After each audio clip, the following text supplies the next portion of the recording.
بسم الله والصلاة والسلام على رسول الله.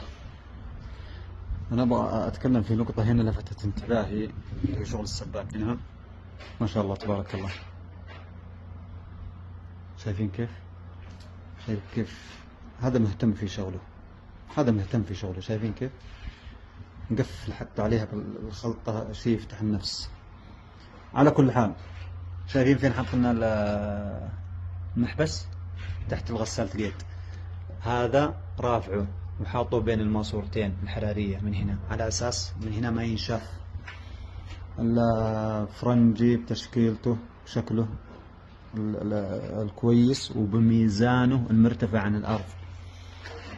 هذا منطقة نزول الموية في الشاور مع الخلاط مع الصباب حق الموية مع التصريف، كلها بخط واحد.